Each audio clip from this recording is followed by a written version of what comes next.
আচ্ছা, আপনার কি কখনো এরকম হয় যে আপনি অনেক লোকজনের আশেপাশে আছেন, পার্টিতে আছেন, অনেক আত্মীয়স্বজন, বন্ধু-বান্ধবের মধ্যে থাকা অবস্থাতেও আপনার কেন জানি মনে হচ্ছে আপনি অনেক একা। যেন কেউ আপনাকে বুঝছে না। আপনি যে কারো সাথে মন খুলে কথা বলবেন সেটাও বুঝতে পারছেন না। কারো সাথে যে ক্লোজ হয়ে বন্ধুত্ব করবেন সেটাও করতে পারছেন না। এই কারণে আপনি সারফেস লেভেলে শুধু হাসি ঠাট্টা করে যাচ্ছেন। কিন্তু দিন শেষে আপনি নিজেও জানেন যে এত ভিড়ের মাঝখানেও আপনি অনেক একা। আজকের এই ভিডিওতে বলবো যে নিউরো সায়েন্সের বেসিসে এটা কেন হয় আমাদের মাঝে মাঝে এবং এখান থেকে বের হয়ে আসার উপায়গুলো কি। আর প্রথম যে কারণে আমাদের এরকম হয় সেটা শুরু হয় আমাদের শৈশবকালে, আমাদের চাইল্ডহুডে, যখন আমরা অনেক ছোট ছিলাম। একজন মানব শিশু যখন অনেক ছোট থাকে, প্রথম যে জিনিসটা আমরা করি, সাবকনশিয়াসলি করি, যেটা আমাদের মধ্যে রিওয়ার হয়ে গেছে আমাদের ব্রেনে, সেটা হচ্ছে আমাদের আশেপাশে যারা রয়েছে তারা আমাদের জন্য সেফ কিনা, নিরাপদ কিনা। এরকম হতে পারে ছোটবেলায় আপনার পরিবারের লোকজন আপনাকে খুবই ক্রিটিক্যালি দেখতো, আপনার যে কোনো কিছুতে আপনার ভুল ধরতো, অথবা আপনাদের পরিবারের মধ্যে একটা টেনশন কাজ করতো। আপনি হয়তো কোনো একটা কিছু বলতে চেয়েছেন, কোনো একটা সমস্যার কথা জানাতে চেয়েছেন, তারা হয়তো জাস্ট অ্যাটেনশনই দেন নাই, তারা হয়তো উড়িয়ে দিয়েছেন, যেটা কোনো ব্যাপারই না। তাতে যেটা হয়েছে যে আপনি জানেন যে আপনার পরিবারের লোকজন, আপনি যাদের সাথে বড় হচ্ছেন, তারা আপনাকে ভালোবাসে ঠিকই, কিন্তু আপনি যদি কোনো একটা ভুল করেন তারা খুবই ক্রিটিক্যালি আপনাকে দেখে। আপনি কিছু একটা বলতে গেলে আপনার সাথে চিল্লাপাল্লা করে, অথবা আপনাকে হয়তো ওইভাবে অ্যাটেনশন দেয় না। আপনার ব্রেনের যে থ্রেট ডিটেকশন সিস্টেম অ্যামিগডেলা আপনাকে সেভ করার জন্য একটা ইনভিজিবল একটা দেয়াল তৈরি করে। এর অর্থ হচ্ছে যে আপনি ছোটবেলা থেকে শিখে যান যে কাছের মানুষের কাছে সবকিছু ওপেনলি বলা যায় না। তারা আপনাকে ক্রিটিক্যালি দেখে, আপনাকে ক্রিটিসাইজ করে এবং জাজ করে। আর এই যে দেয়ালটা, সেটা অদৃশ্যভাবেই তৈরি হয়ে যায়। আর এই কারণে আপনি যখন বড় হয়ে যান তখন আপনি কারোর সামনে ওপেন হওয়ার চেষ্টা করতে পারেন না, কারণ ছোটবেলা থেকে আপনার যে এক্সপিরিয়েন্সটা ছিল, এক্সপিরিয়েন্সটা নেগেটিভ ছিল। আরেকটি কারণে হয়তো আপনার এরকম হতে পারে যে আপনি হয়তো অন্যদের সাথে, অন্য গ্রুপের সাথে নিজেকে ফিট করতে পারেন না, নিজেকে সিঙ্ক করতে পারেন না। তার কারণ হতে পারে একটা কনসেপ্ট যেটাকে বলা হয় মিরর নিউরন। মিরর নিউরন নিয়ে আসলে অনেক কিছু বলা যায়, কিন্তু খুব সহজ ভাষায় যদি উদাহরণ দিয়ে বলি, যে আপনি হয়তো মুভি দেখছেন, কোনো একটা মুভিতে খুবই দুঃখের কিছু একটা হচ্ছে এবং মন খারাপ হচ্ছে, আপনার কান্না পাচ্ছে, খুব হাসির কিছু একটা দেখছেন এবং আপনি হা হা করে হাসছেন। আপনি জানেন যে আপনি ওই এনভায়রনমেন্টে নাই, এটা টিভিতে বা একটা মুভি হলে এরকম কিছু একটা হচ্ছে, বাট স্টিল আপনি ওই অ্যাক্টরদের, অভিনেতা অভিনেত্রীদের যে ইমোশন, সেই ইমোশনের সাথে একাত্ম হয়ে গেছেন। কারণ হচ্ছে মিরর নিউরন।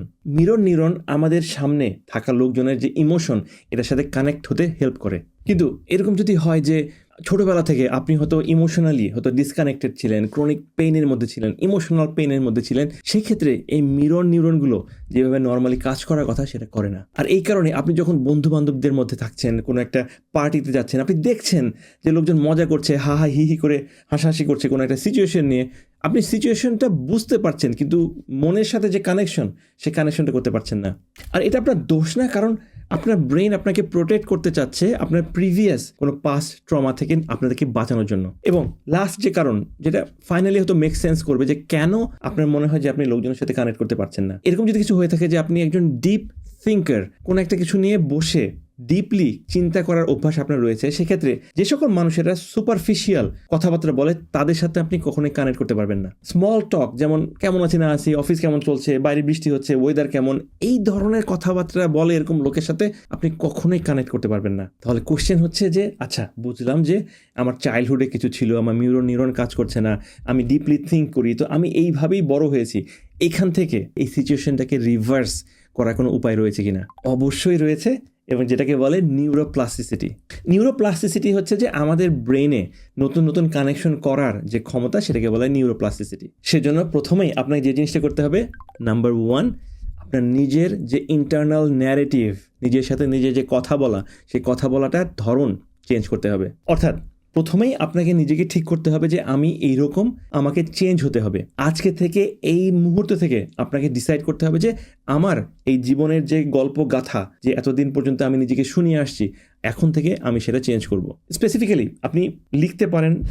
এগেন আমি সবাইকে বলি, ডায়েরিতে লিখে রাখা, this is one of the best thing you can do.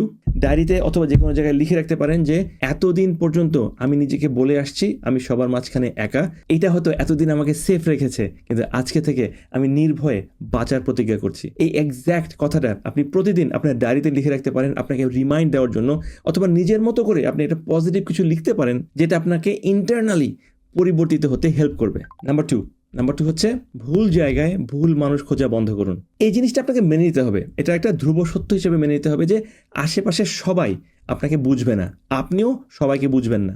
আর এই জীবনে আসলে 50-60 জন লোকের সাথে সুপারফিশিয়াল সম্পর্কের কোনোই দরকার নাই। আপনার যদি 1 জন 2 জন বা 3 জন খুব ভালো বন্ধু থাকে যাদের সাথে আপনি কানেক্ট হতে পারবেন, সেটাই কিন্তু আপনার জন্য অনেক বড় একটা পাওয়া। একটা জিনিস আপনাকে মনে রাখতে হবে যে এই গড়ে তোলার জন্য আপনার 100-200 মানুষ দরকার নেই, আপনার জন্য 1 জন বা 2 জনই যথেষ্ট।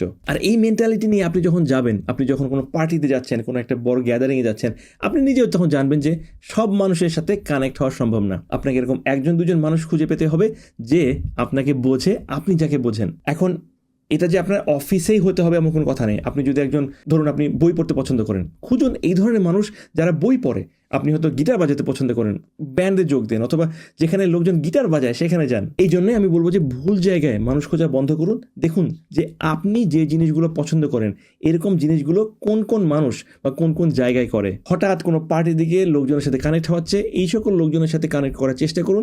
দেখবেন যে খুব দ্রুত সময় আপনি খুব ভালো কিছু বন্ধু পেয়ে গেছেন। কিন্তু শুধু বন্ধু পেলেই হবে না, এর পরের যে পয়েন্টটা বলছি সেই পয়েন্টটা অনেকের কাছে একটা ডেঞ্জারাস একটা স্টেপ মনে হতে পারে। কারণ আপনি যারা দীর্ঘদিন ধরে রিজেকশন পেয়ে এসেছি, মানুষের অবহেলা পেয়ে এসেছি, অথবা কারোর সাথে কানেক্ট হতে পারি নাই, আমাদের জন্য যে কোনো মানুষের সাথে কানেক্ট হওয়া এটা নিউরোলজিক্যালি একটা রিস্ক বলে মনে হয়। তাহলে কি করতে হবে? নাম্বার 3, আপনি আগে যেটা বলেছি, কোনো একটা স্পেসিফিক গ্রুপে যখন আপনি কাউকে পেয়েছেন যাকে মনে হয় যে না আপনার সাথে মিলে, তার সাথে আপনার কিছু সিক্রেট শেয়ার করার চেষ্টা করুন। অ্যান্ড ডেফিনেটলি খুব ডিপলি কোনো সিক্রেট যেটা আপনার ক্যারেক্টারের সাথে জড়িত এরকম কিছু শেয়ার করবেন না, কারণ হয়তো বা ভুল বুঝে আপনি ভুল মানুষকে কিছু বলতে পারেন যেটা আপনার জন্য একটা হিতে বিপরীত একটা অবস্থা হতে পারে। আপনি হয়তো এরকম বলতে পারেন যে আচ্ছা তোমার সাথে কি একটা জিনিস শেয়ার করতে পারি, যে নর্মালি আমি এটা কারোর সাথে শেয়ার করি না, বাট আমার কাছে মনে হয়েছে যে তোমার সাথে শেয়ার করাটা সেফ। যখন আপনি এরকম একটা কথা বলবেন, আপনার সাথে সেই লোকের যদি রিয়েল কোনো কানেকশন থাকে, সে খুবই ইন্টারেস্টেড হবে। আপনি হয়তো বলতে পারেন যে মাঝে মাঝে না আমার এরকম ফিল হয় যে অনেক মানুষের মাঝখানে আমি কেন জানি একা ফিল করি, আমি কেন জানি মনে হয় যে সবার সাথে কেন জানি কানেক্ট হতে পারি না। দেখুন আপনি যাকে বন্ধু ভাবছেন সে জিনিসটা কিভাবে নেয়, সেও কি এরকম ফিল করে কিনা, অথবা সে জাস্ট উড়িয়ে দেয় কিনা, অথবা আপনাকে নিয়ে মজা করে কিনা, সেখান থেকে কিন্তু বুঝতে পারবেন যে তার সাথে আপনার কানেকশনটা দীর্ঘদিন করা সম্ভব কি সম্ভব না। দেখুন আপনার যদি এই বিষয়ে কোনো কোশ্চেন থাকে প্লিজ কমেন্টে লিখুন, আমি পার্সোনালি চেষ্টা করি সবার কমেন্টে আনসার করতে। আর আপনি যদি আমার সাথে থাকতে চান আর এই কমিউনিটিতে পজিটিভ চেঞ্জ আনতে চান, নিচে কমেন্টে লিখুন আই এম উইথ ইউ। ধন্যবাদ এতক্ষণ পর্যন্ত থাকার জন্য। দেখা হবে অন্য কোনো ভিডিওতে।